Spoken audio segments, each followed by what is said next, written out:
Hello, everyone, and welcome. Welcome. We are here tonight for Embracing Your Essence on Lilydale Radio. As you are joining me, please do leave me a message or a comment so I know that you're here. I definitely want to know who's here. I'm getting a little organized here. Don't mind me as I'm doing this. So thank you so much for joining me. I am Colleen Vander Zijden. I'm a registered medium at Lilydale Assembly. I'm also a certified intuitive life coach. And every week I do a show here called Embracing Your Essence. It's all about you, who you are as a person, who you are at your soul level. And this week's topic is going to be muffling your inner critic. Ooh, don't we have one of those? Almost everybody I know, if not everyone, has one of those. But before I get to that, I want to make sure we're all here and I can see people joining me. Thank you so much for joining me. Yes, it's been quite some time. So we are, as I said, Lilydale Radio. You can find out more about Lilydale by going to lilydaleassembly.org, as well as on Facebook. Lilydale Assembly Incorporated is the official Lilydale page, and you can find out about some of the online workshops that will be happening over the winter. There's a whole bunch, like every weekend there's an online workshop going on, so you can find something to do. And so let me see who's joining me here. I haven't seen you guys in forever. Hi, Denise and Gail, Darlene, Cindy, Kayla. Yes, I haven't seen you guys in so long. It's been 3 weeks. I went to Utah to teach a forgiveness workshop with Greg Underberger. We do it once a year in November near the Zion Canyon National Park. Amazing situation there. The scenery is just beautiful. It's a perfect place to have transformation and let go of those things that we need to let go of so we can move into forgiveness. So that happens every year in November, and we just came back from that a little bit ago. And then I have been in Texas doing some things down here and finishing up my book. For real. There are so many things to do with publishing. So the name of my book is called Courageously You, Magical Mind Games to Get Unstuck and Reignite Your Joy. So it's all about how-tos, how to get rid of some of those negativity things that happen around you, the negative judgmental people, how to disassociate from their issues, and so you can be strong in your power and be happier. So that's my book. With any luck, it will be out in about 3 weeks. Believe me, I will let you know. You'll probably hear me screaming when it's finally done, no matter where you are. And also, I did want to let you know that the Courageously You group Courageously You group coaching program will open January 13th. We will start on January 13th. If you're interested in that, it's a transformative program with individual and group coaching every week, 8 weeks, Zoom sessions. Amazing program. So if you're interested in that, check it out on my website, ColleenVanderZijden.com. And you can also find some information on my Facebook page, Colleen Vander Zijden, medium and intuitive life coach. And we are going to, as I said, we are going to be talking about muffling the inner critic. You ever have one of those going on? What's yours like? Think about that for just a second. Let's just think about that. What kind of inner critic do you have? We are going to talk about some strategies to help you detach from its negativity. We're going to help you rebalance your voice, the inner voice that you have, and shift that so that you can get back into the peace you deserve. And that is what we will be talking about tonight. I will go over all sorts of things. I'm going to describe how it works. I'm going to talk about 12 action steps that you can take to help you minimize that voice. You pick one, pick two, pick three, whatever you want to do. But stay with me, we'll have a good time. I was talking with a friend of mine the other day who was telling me about her latest sleepless night. Her inner critic was just going full force. She was in self-judgment, berating herself because she had missed her daughter's special event. Now, she missed it because she had work. She had to go to work. So even though it was unavoidable, she still felt guilty and ashamed. What kind of mother would do this to miss her daughter's event? Then another friend was upset because her relationship had ended and she was blaming herself for it. She said she was the one that caused all the problems. She's the one that did everything wrong. And so she was stuck in self-blame and self-loathing. Then yet another friend, I've had a lot of people I've talked to in the past few weeks, another friend of mine was caught in that endless story loop. You know how your inner critic goes? Endless, over and over and over, and it just repeats the same things. And for her, it was telling her everything she had ever done wrong in her whole life. It was just this endless loop, and she could not stop it. This loop for her always ends with her calling herself names and saying how much she hates herself. Do you have a voice like that? Something that kind of gets you and starts to tell you how you're not good enough on all of the different reasons? So many of us do. And I was thinking about this after talking to my friends, and I'm going, where does this come from? Where does this inner voice come from?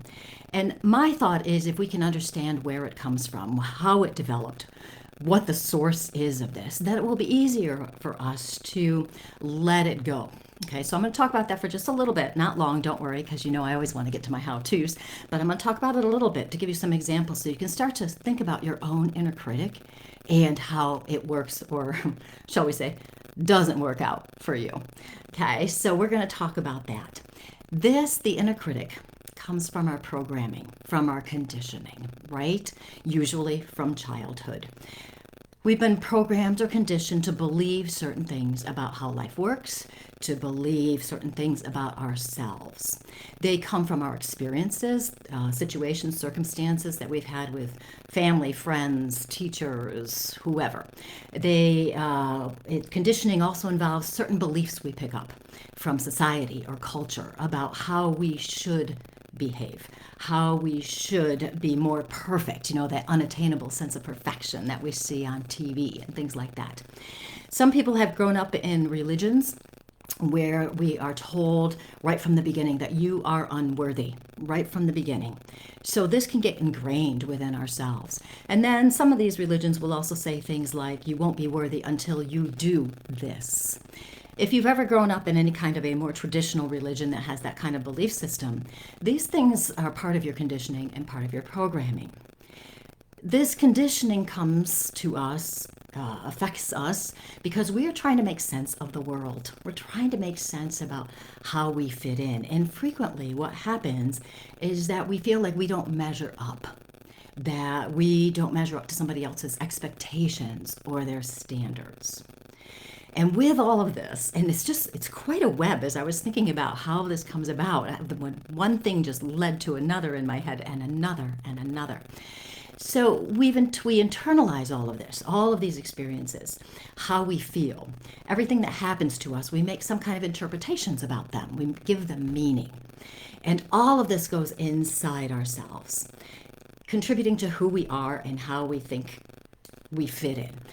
As I said, we frequently end up feeling unworthy, undeserving. We think we're less than. We might even feel rejected. Then, with all of that, right, what's next? We want to protect ourselves from other people's judgment. And we want to be accepted and fit in and belong, right? And because we have that belief that we don't fit in and belong, that we are not worthy, anytime something happens, a problem pops up or something, we immediately go to, there's something wrong with me. I'm not good enough. I did something wrong. And then with this, we turn inward and attack ourselves. So this inner critic shows up in so many different ways, and I'm just going to mention some of the ways, and you may have more ways that you'll recognize in your own inner critic's voice. But we have this sense of comparing sometimes. That person over there, well, they're just so much smarter than I am because they make more money, So then the implication, of course, is that we're not smart because we're not making enough money. That person over there knows how to do this, but I don't, so I'm not good enough. So we frequently will compare ourselves to others.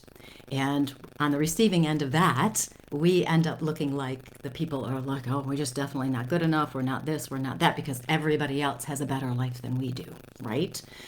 Then lots of times we have the shoulds. I should do this, or I shouldn't have done that.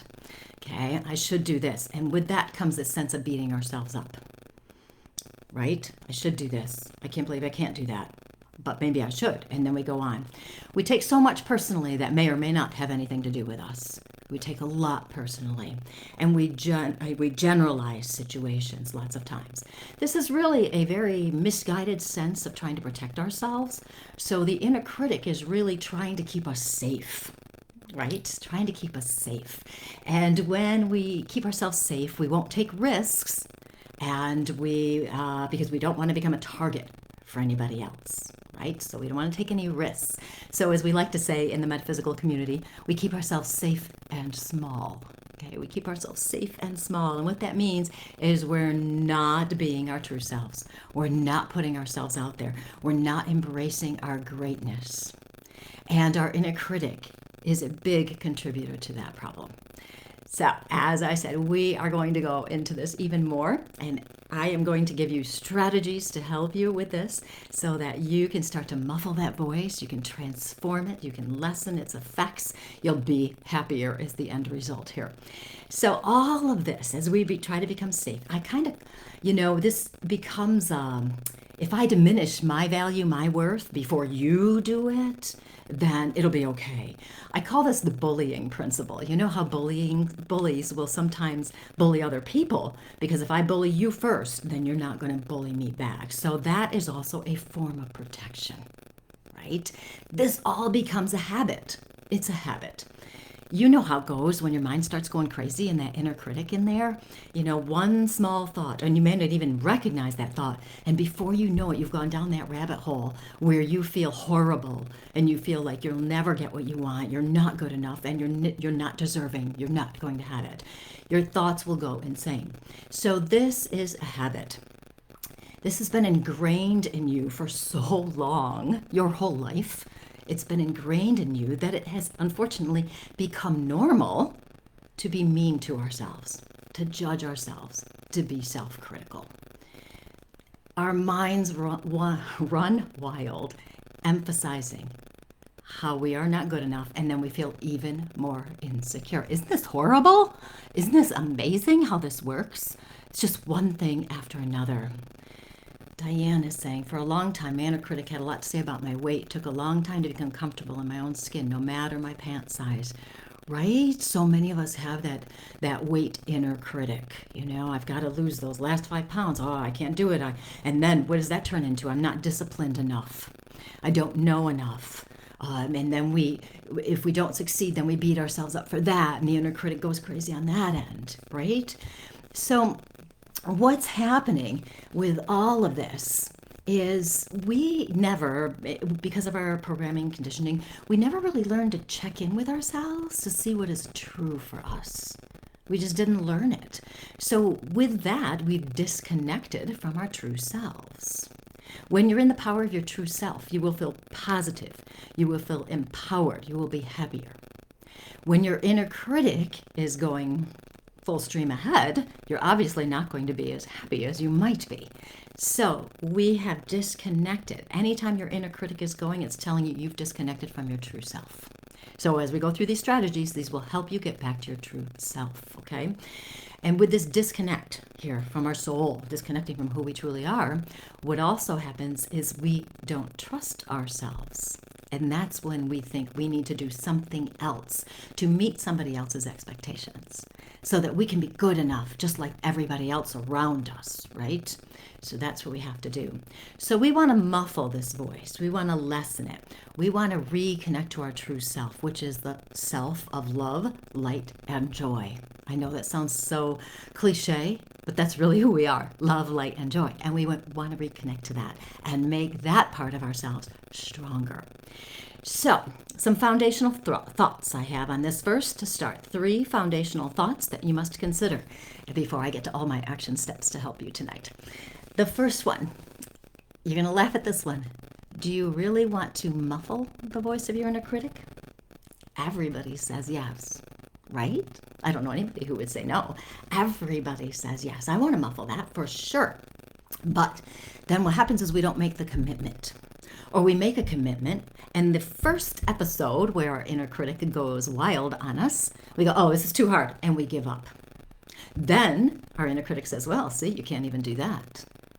Okay? But it's actually, even though it sounds hard to do, when you make a commitment and a decision to muffle that voice, and when that voice comes up and you figure out how to muffle it a little bit, we'll go over that. When you figure out how to do that, you'll break that pattern and you won't beat yourself up over the times where it slips. I've been practicing this stuff for years and I can still get caught in my inner critic.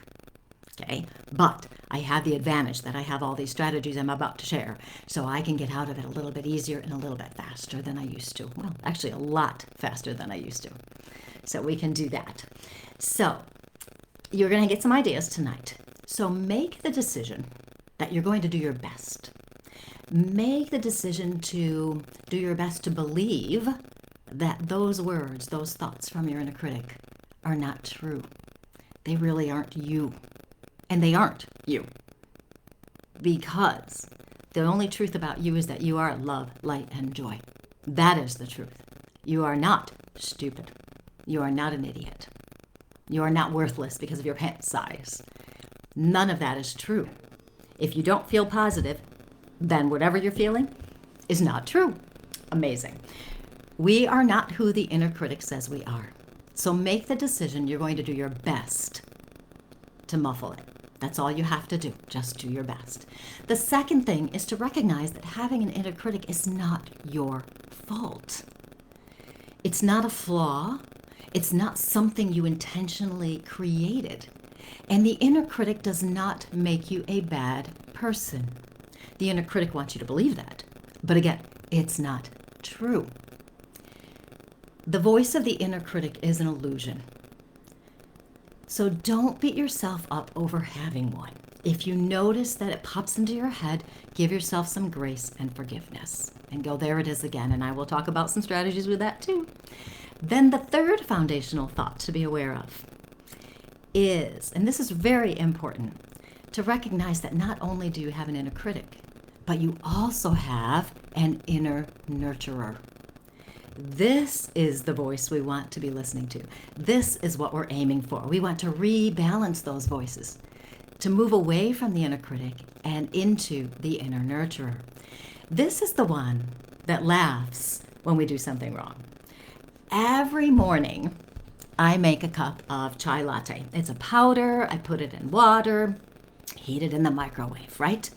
Every morning, I spill some of the powder on the counter. Every morning, without fail.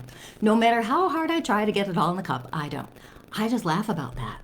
There was another time I made the chai, had it in the microwave, forgot it was full. When I took it out, you know how that goes sometimes, you think it's going to weigh less. So I pulled it out and it went everywhere. Went on the refrigerator, the counter, the floor, the cupboard. It went everywhere. And my daughter, she looked at me and I just started laughing. And she said to me, "You're the only person I know who would laugh about that." So we want to balance this. The inner critic. If my inner critic had been in full force, it would have been, "Oh, you're so stupid, Colleen. I can't believe you did that. You know that it was full. You should have known better than allow that to spill on the floor. Now you're going to have to clean it up." And I could have gone off and off and off on it, but I didn't, because my inner critic was less important than my inner nurturer. It wasn't important to me to beat myself up over that. But you notice how sometimes that's what our inner critic does. It beats itself up over stupid little things, right? So the more aware we become, easier it will become to change. So this inner nurturer is the voice that says to you, "It's okay, you've got this. Don't worry about it. I know you're doing your best. You just keep going. It's going to be okay. Take care of yourself." It's that positive voice. So these foundational thoughts alone that we've just considered may be enough to help you start to muffle that inner critic. But I have my 12 action steps to give you and some further thoughts on this, which I'm now going to get to. So if you're just joining me, what we are doing was we are talking about the inner critic and muffling the negativity of that voice. I'm Colleen van der Zijden. I'm a medium and a certified intuitive life coach. And I help people basically create happier lives, because that's what we say we always want. So that's what we do. And tonight we are talking about muffling that inner critic, and I'm going to go over 12 action steps and several ideas to help you muffle this voice.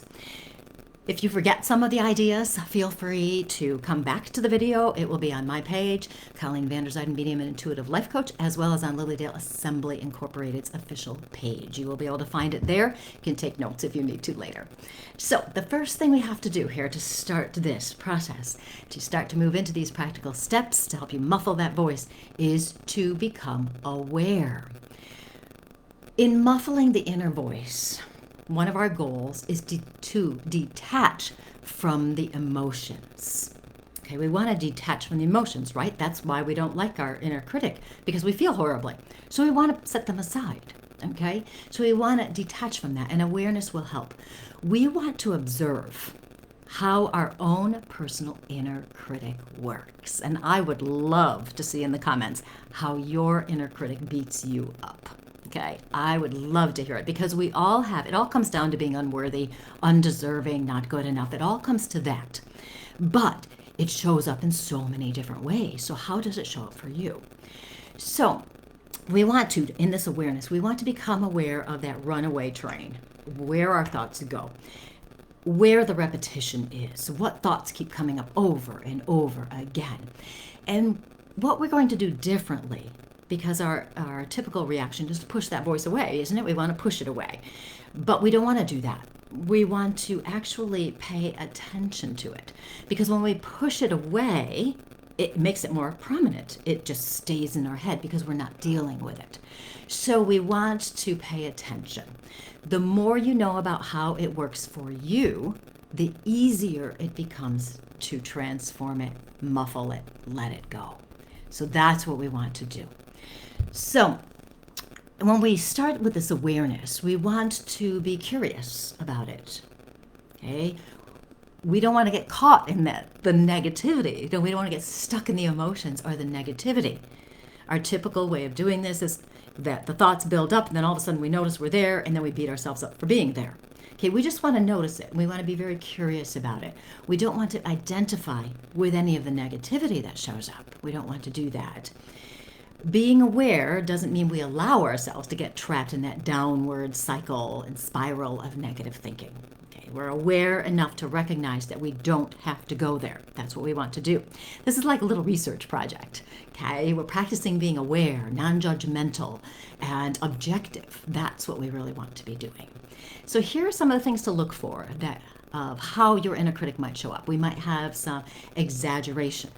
Everything you do fails. You'll never do anything right.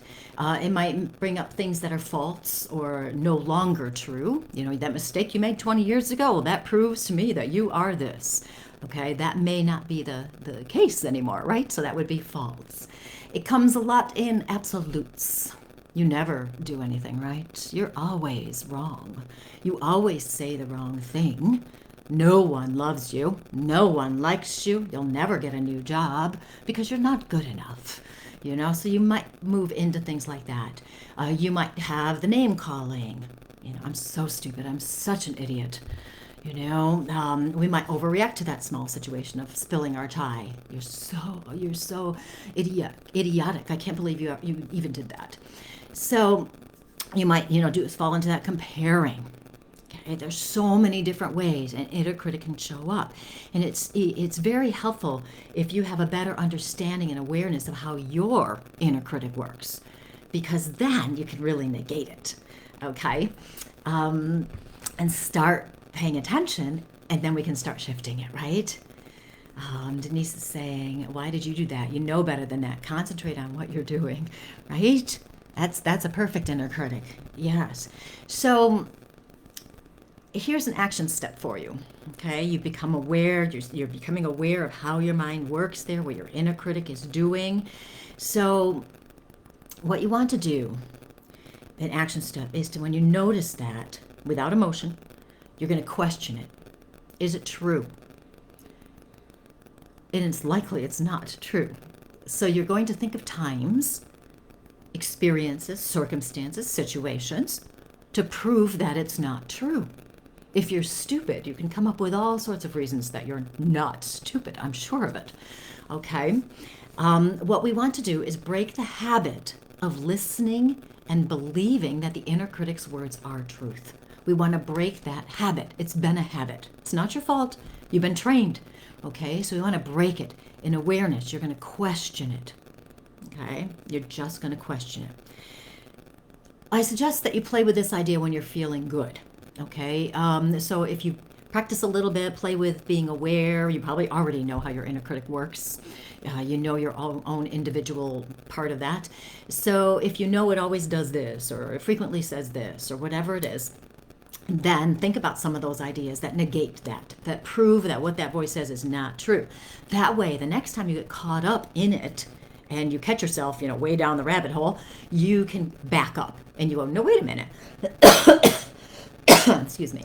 You can wait a minute, that's not true. I've already proven it's not true. And that will help you muffle some of that.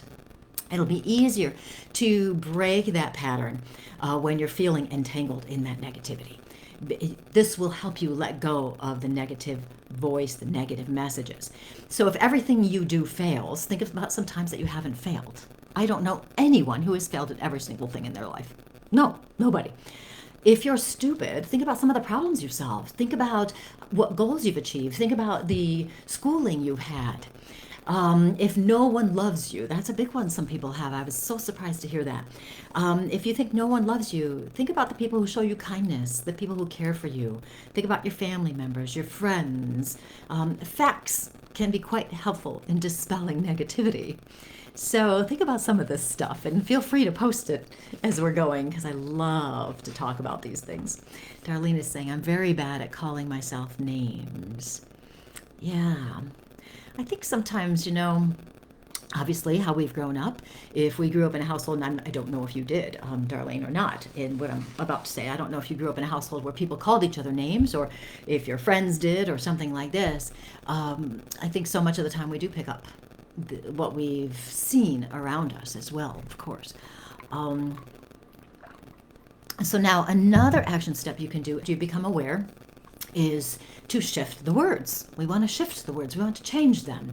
You want to break that pattern of letting them run wild. So think about this. If you saw your best friend talking to herself or about herself, as your inner critic might do with you, what would you say to your best friend? Would you show compassion and kindness and caring and help her recognize that what she's saying about herself is not true? I bet you would. So all you have to do is direct those thoughts to yourself. Treat yourself like you're your best friend. Would you say those things to your best friend? I don't think so. So you treat those that way. So you're going to shift those words. And you're going to be the kind, caring, innate nurturer that you have inside of you. You're going to direct that voice to the inner critic. Another idea to shift those words is to use the I am statement. Frequently, our inner critic is, I am stupid, I am unworthy, I am undeserving, I am never going to get what I want. I am, as many of you know, is a very powerful phrase. I am. That means we own it. That means we embrace it. It's very powerful. If you want to change your life, use it in positive ways, which I will talk about in a moment. But I am, when we are using it from the inner critic's perspective, can be very damaging to us. So you want to change that. As you notice, I am stupid, I am this, I am that, you can shift it to something simply like the inner critic says, or the inner critic seems to believe this. You can do that. You want to say the inner critic, not my inner critic. Even though we have it, it's inside of us. My means we really own it. It's kind of like, ooh, my inner critic. We can love our inner critic, of course. But if we say the, it may help if we shift the words.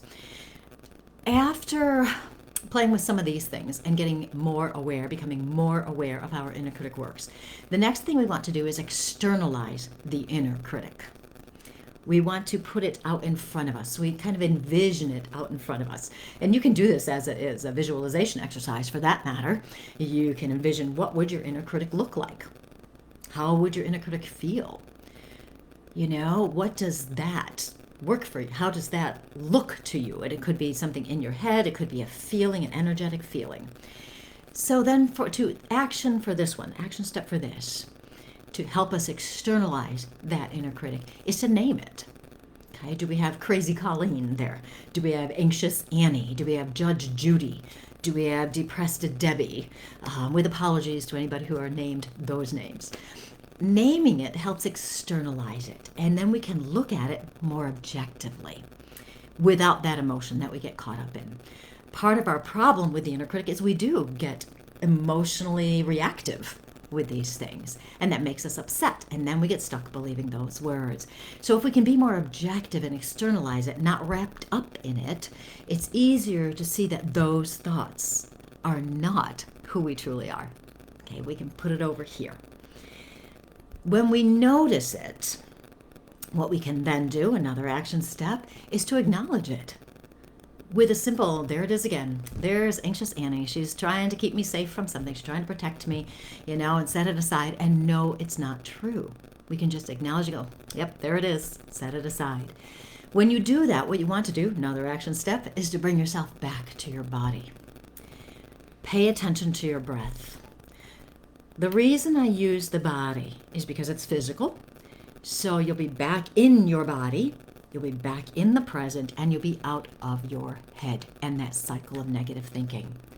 So you can say, oh, there it is again. There's anxious Annie. Breathe, get back in your body. You've broken the cycle already. You've disengaged from that negative emotional cycle. It's so simple. I have something I've started doing a few weeks ago, maybe months now. I lose track of time so easily. Is when I have my inner critic going full force, I say, wow, I've got the NGs today. NGs, N-G-E, stands for not good enough.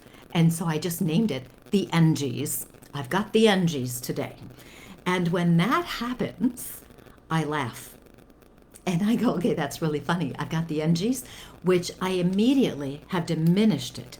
I've put it as, oh, it's something I've got, no big deal, it's leaving now. And I recognize that it is not who I am. So I just call it the NGs. You might try that one because it's fun. And also you kind of go, oh, there it is. And you just let it go. Now, another thing, you've got the awareness, you've got externalizing. Another strategy to detach from the inner critic is to thank it for trying to protect you. I know when I'm feeling anxious for something, whether I really know the cause or not, it's usually because I'm overwhelmed with something. So it's kind of like my anxiety might say to me something like, and I should say the anxiety, not my anxiety. Okay, the anxiety is trying to say, oh, you've got to be like hyper aware so you're prepared. But I can go, okay, thanks, anxious Annie. I recognize you're trying to help me. You're trying to help me be prepared. But actually, I've got this under control. I know what I'm going to do next. I will just do one step at a time. It'll be fine. Thanks so much for helping me. See you later. And you can do that. It affirms to yourself that you've got this. Your inner nurturer rebalances and is more powerful than your inner critic. You're taking your power back. It's so many times the inner critic is just trying to protect us in many different reasons, for many different reasons. So you can figure out which ones they are as you know yours. So now, the next thing we want to do, okay? Oh, I should look at the comments. Can the inner critic be a cause of feeling depression? Ray. I would, and I have no scientific anything based on what I'm about to say. My feeling would be that the inner critic is more of a symptom of depression. I do think the inner critic can cause forms of depression. Now we've got to talk about the differences between clinical depression, where it's a medical, heavy-duty medical issue where, we may want medication or counseling or something like that, and then the occasional in and out depression that some of us have. Or just, and I don't mean to minimize that, but just in quotes, okay, sadness, okay? So the inner critic can certainly contribute to our depression, to our sadness, to our feelings badly, etc. So my thought right at this moment would be if we can rebalance this voice and work with some of these thoughts, these strategies, we might be able to help pull ourselves out of those feelings of sadness and that kind of situation there. I do believe that to be true, actually. One step at a time, because remember, as humans, we want to get everything done right now. I watched this radio show, we talked about all these strategies, and tomorrow my inner critic is going to be gone. No, pick one, pick two, pick three things to work on, one thing at a time. Some thoughts to mull over in your head so that you're prepared, that you can do these things. Pick one thing and play with that. Then go to another thing as you're doing it. Okay, give yourself some grace. Thank you, Diane. Kale is saying my inner critic actually sabotages any of my progress and minor successes, like the last 5 pounds. The inner critic loves to minimize our successes. Well, minimize, demolish, destroy our successes. That's what the inner critic loves to do, right? Okay. for what I'm about to talk about now, we are going to talk about your good qualities because we want to strengthen those for the inner nurturer. But what will happen with this, and just in case I don't mention it, what will happen is that we start to look at the good parts about ourselves, like those congratulations, the discipline that it took to lose those last 5 pounds. I know it's tough, that you did it, the persistence, that you kept going, that you were showing self-care for yourself, that you were honoring yourself, you were doing what was true for you and what you needed. Okay, so many wonderful things, right, that you've done. Your inner critic's like, well, that's not enough, took you too long, right? So your inner critic, anytime you acknowledge something positive about yourself, your inner critic is going to try to tell you it's wrong. Your inner critic wants to keep everything the same, wants you to believe you're less than good enough. Okay, so if you know that that's what it does, don't attach to it. We know that's what it does. That's how it operates. It's had however many years, your whole life, to become that habit. It's a habit, a pattern. So we know that's what it does. So we want to go, do I really want to listen to something like that? That's not really true. So more strategies and stuff to help you, but that foundational belief is really going to help. And I know sometimes we do get caught in it, especially if we're tired. Later in the day, right? Our inner critic, sometimes that can really go. Or in the middle of the night. That's the worst. So the middle of the night, we know that's going to happen. But if you can remember, you know what? It's just the inner critic going crazy there for a moment. I'm going to set it aside. I got my NGs going again. Just set it aside. And then intentionally shift. And we're going to talk about some of that now. So we want to bring out that inner nurturer. So we want to counteract that voice, the inner critic voice, by reconnecting to who you truly are. I'm going to check Diane's statement. I wonder if the inner critic and depression are a cycle, a vicious cycle, if not stopped in its tracks with these strategies. I agree. Like I said at the very beginning, I don't know anybody who doesn't have an inner critic. Okay, and I'm always surprised sometimes. Isn't it something when you meet somebody or you admire somebody from a distance and you think, oh my gosh, they've got their life so under control. Everything is wonderful. I really admire them. I love listening to them or learning from them or whatever it is. And then they go, yeah, man, I have the worst inner critic. And you're thinking, really? Really? But everybody does have it. So if everybody has it, then, we don't have to listen to it, right? But if we can stop it, that will really help. So we have been trained to not see the good in ourselves, haven't we? We really have. That's part of our programming and conditioning. When I was in 6th grade, my Sunday school teacher said to the class that we should not be proud of ourselves. And I've told this story before, so forgive me for telling it again, for those of you who have heard it. But she told us not to be proud of ourselves. And I know she said that to mean don't be a braggart. Don't tell everybody you're better than they are. Don't be superior. Don't act superior, all of that. But what I heard was don't be proud of yourself. Don't acknowledge your good traits. Don't acknowledge the good things you do. Okay, so back then I was in 6th grade. So how old was I? I don't know, 10, 11? I don't know. So at 10 or 11, I heard don't be proud of yourself. Don't be a good person. Don't acknowledge the good things you do. I'm much older now, and it's taking me a very long time to counteract that. So we have been trained to not acknowledge the good things about ourselves. We want to be humble. We think if we acknowledge the good things, that means we're egotistical. That's not the case. We want to acknowledge the facts about ourselves. If you're an egotistical jerk, that's a different matter. You know the difference. You know you're not an egotistical jerk. But that doesn't mean you have to be so humble that you hide yourself and that you minimize your natural greatness. Remember that. That's very important. So what we're going to do, this is one of my magical mind games from my book, which will be out in 3 weeks. Cross my fingers. I really think. 3, think about somebody you admire. Anybody you admire. It can be somebody in your life, friend, family, or it can be somebody you admire, like Mother Teresa, somebody you don't even know. Okay, and I want you to think about that person you admire and think about 3 things about them that you admire. The 3 things about them. Let's pick Mother Teresa for an example. When we think of Mother Teresa, what do we think of? We think that she's selfless. We think that she's very spiritual, and obviously she's a very giving person. So selfless, spiritual, and giving. If Mother Teresa is somebody you admire, and those are the qualities you think of when you think of her, the reason why you admire her are because you also have those qualities. They are a part of you. You admire her because she's showing you the values that you already have within you, these positive qualities and attributes. Lots of times when I do this example with my coaching groups, people will argue with me. Well, no, I don't have that. I'm not like that. And there's two things happening there. One is they're fighting against that idea that they have positive qualities. That's hard for them to accept that. It's hard for them to believe they have these wonderful qualities.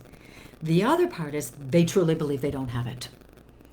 But I disagree, strongly disagree, that if you admire someone for certain qualities, it's because you have them. They are inside of you. They are something that you find important, that you value. Okay? Remember, your inner critic is trying to keep you stuck. Wants to keep you stuck believing you're not good enough. When you start looking for your positive qualities, and this is what I do in my coaching program, the one that starts in January. So one of the first things we do is we start hammering, yes, you are this. And the reason I like doing it in a group is because I can counteract that negative voice that will come at you. Because it will say to you, no, you're not caring. Remember the other day when you said that? That wasn't very caring.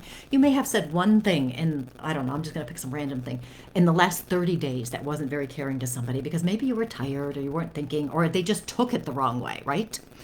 And then you have taken that and the other 35 things you did that were very caring have been dismissed and let go of because of that one time where it looks like you weren't caring. You want to own those positive qualities. You want to believe they are you. You want to open your mind to your greatness. That's what you want to do. This exercise will really help you.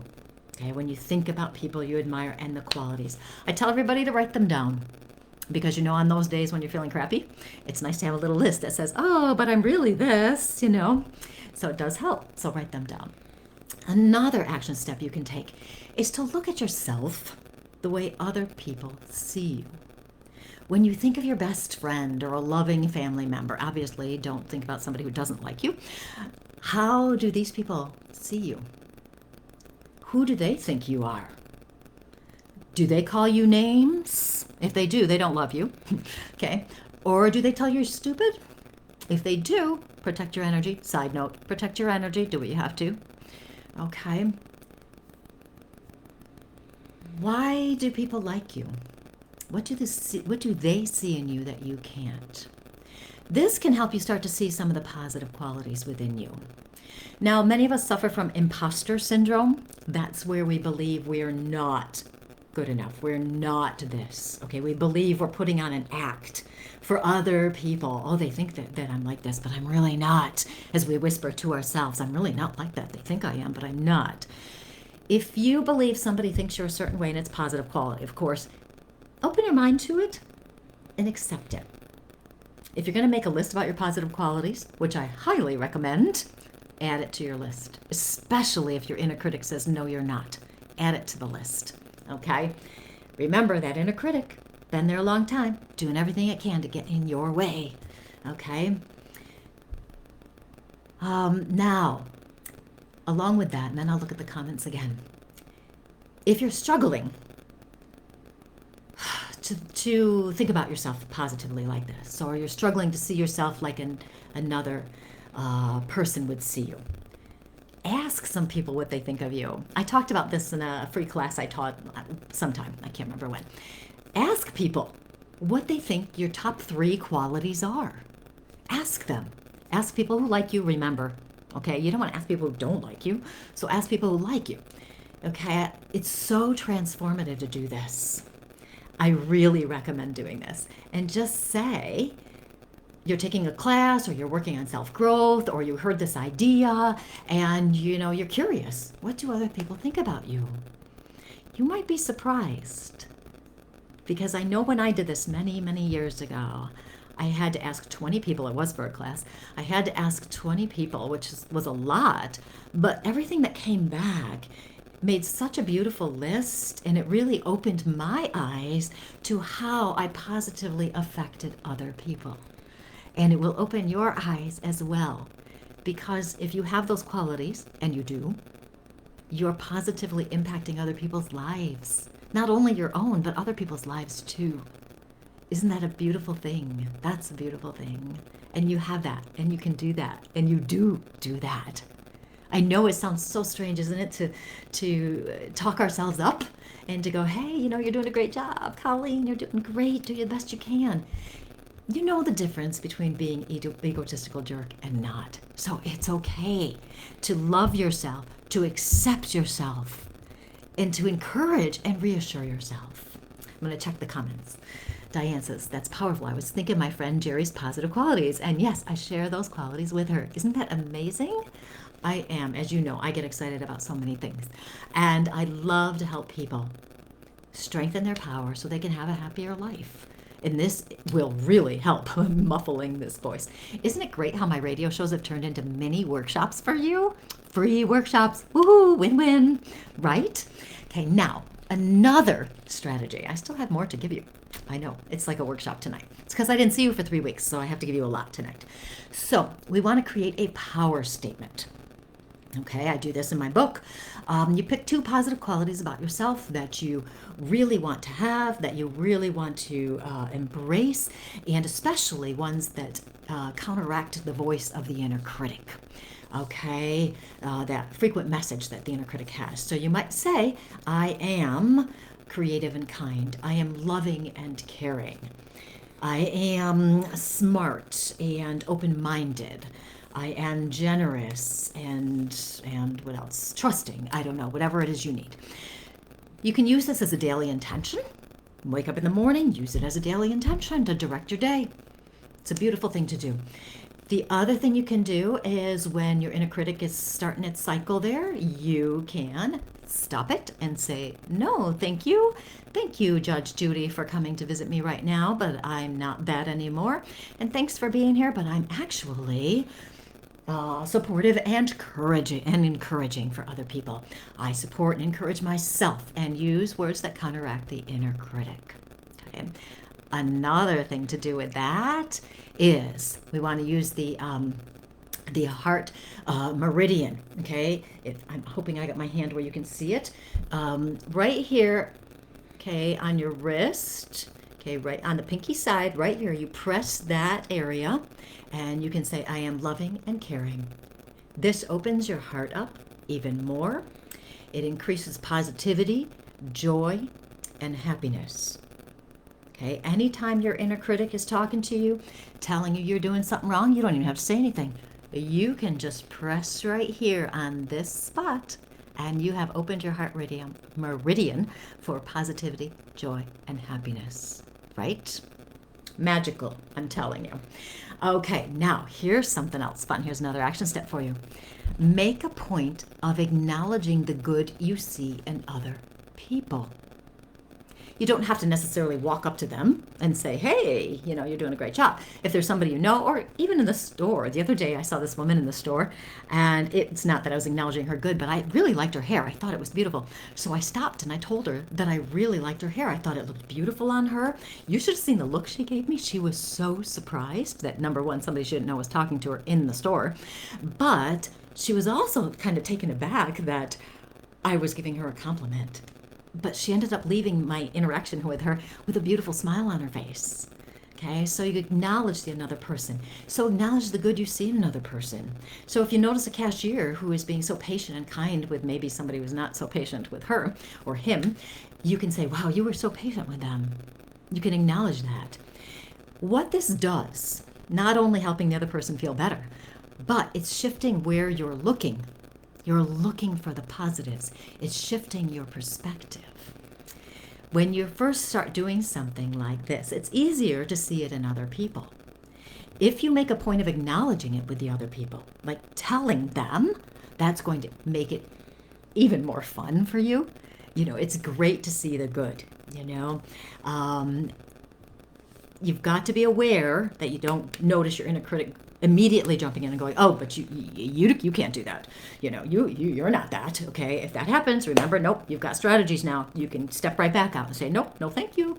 And you can get right out of that. So start to look for the good in other people. What qualities? What have they done that you think is a good thing to do? What do you want to tell them they're doing well? What do you want to tell them about themselves so that they can see themselves in a positive, loving light as well? Okay, this is beautiful because this, remember, as you see, just like with the people you admire, exercise we did a little bit ago, it's the same thing. If you see the good in somebody else, you have that. That's something that's important to you, and embrace it, acknowledge it, hold on to it, open your heart up to this and take it. Now, another thing you can do, and this one is really, it kind of goes with what we just talked about, but it's to start looking at yourself, looking at the good things you do throughout your day. So many times we minimize it. I can be guilty of that as well. Somebody will say, well, you're so good at that. I'm like, oh, well, it's just who I am. It's just what I do. It's just, we are not comfortable sometimes with saying, oh, thank you, and letting it in. Okay, so we want to practice letting that in. So we want to start to look for the good things we do throughout the day. There's nothing wrong with acknowledging our positive goodness. There's nothing wrong with that. We want to rebalance the inner voices. And to do that, it's actually essential that we embrace the good parts within ourselves and let the inner nurturer get out. That inner nurturer has been kind of hiding behind the inner critic for so long. We want to let her out. Okay? So, for examples, a few examples for you. If you hold the door for somebody, well, that's polite, right? That's our inner critic right there. Oh, that's polite. That's what we should do. But no, you held the door. Yes, it is polite. But a kind and caring person does that. Somebody who's concerned about another person. I must be kind and caring.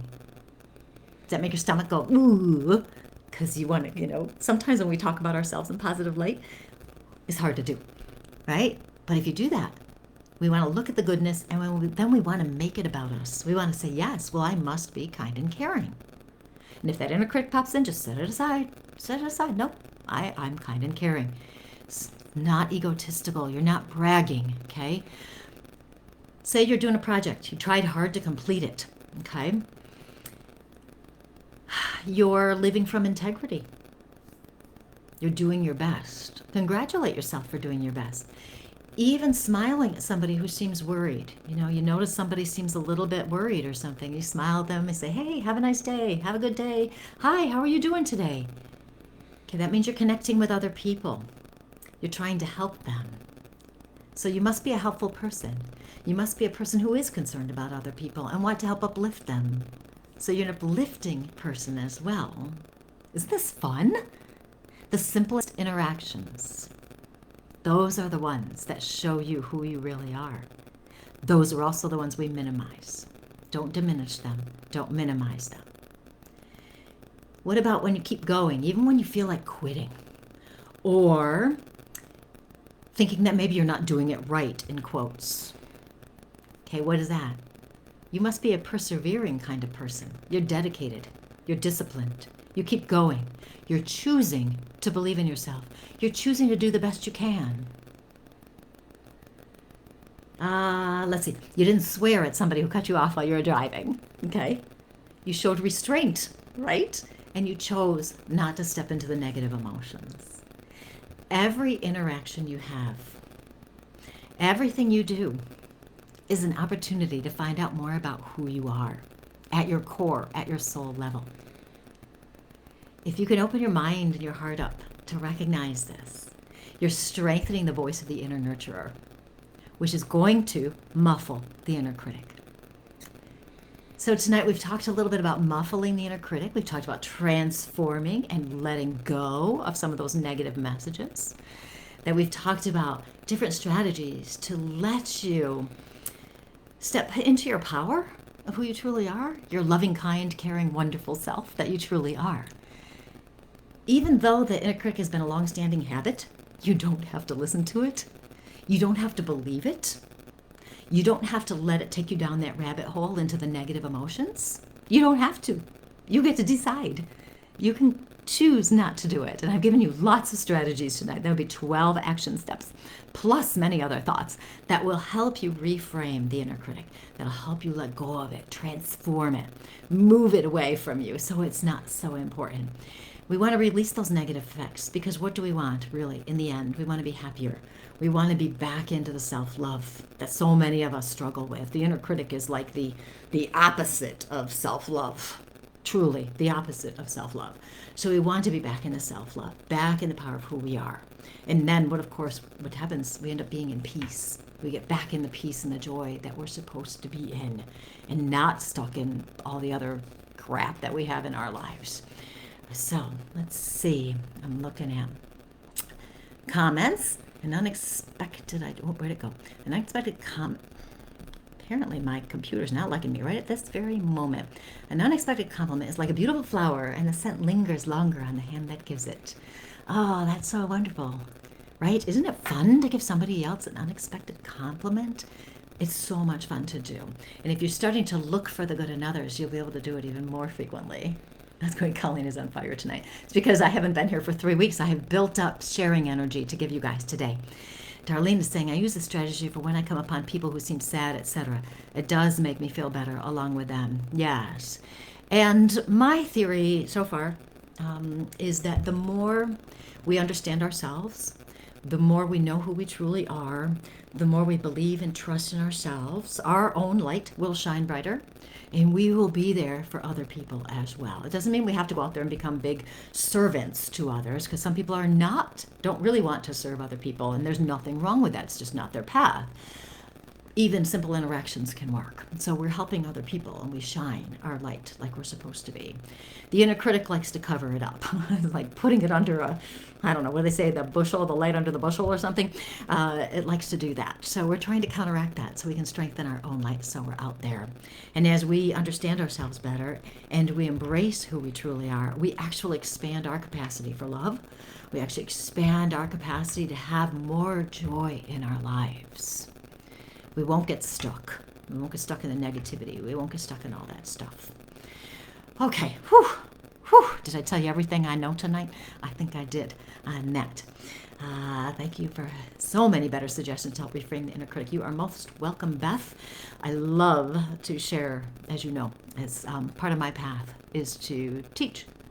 That's probably 90% of my path is to teach. I like to teach and help other people. So the inner critic.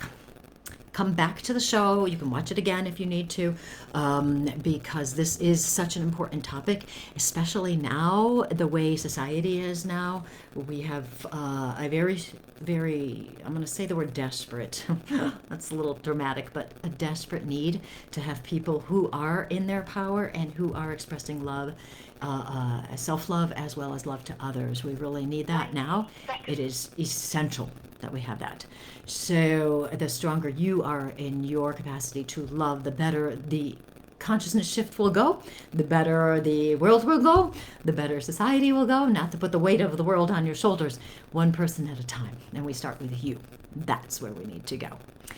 Okay, I will stop talking. Thank you so much for listening to me tonight. Next week, we are actually going to talk about magic. We're going to create some magic. I got some simple ways to create some magic in your life to shift out of problems, challenges, issues, whatever's going on. I got some magic for you. It's very, very simple. And we are going to talk about some of that, unless something else comes into my head and spirit gives me a different direction, which very well could happen. So we are going to talk about that so far. And thank you so much for joining me. I will let you know when my book is out. Believe me, you will know when my book is out. I will be all over Facebook talking about it because I'm so excited about it. The cover is amazing, if I say so myself. It's beautiful. And if you're interested in getting some coaching, that group coaching program starts in January, and it is so transformative, just so transformative. It's a small group. Everybody makes great friends. You get personal and group coaching and Zoom sessions. You get access to my Happy and Unstoppable online course, all sorts of things. It's so much fun. And if you're interested, go to my website, ColleenVanderzijden.com or PsychicMediumColleen.com. And you can get more information right there. And my book stuff will be up there soon too. Oh boy. Maybe I'll do a whole show one day on my excitement of my book because there are a lot of lessons in there that I could share, believe me. Okay, I will stop talking. So thank you so much for being here with me tonight and joining me. I'm so happy you were here, and I'm so happy you joined me, and I'm so happy I'm back as well. It's always weird when I haven't talked to you in so long. You guys have the greatest week ever. Set that as an intention. I am going to have the greatest week in my whole life. Embrace that and see how it goes for you. You guys have a great week. I'll see you next week. Bye.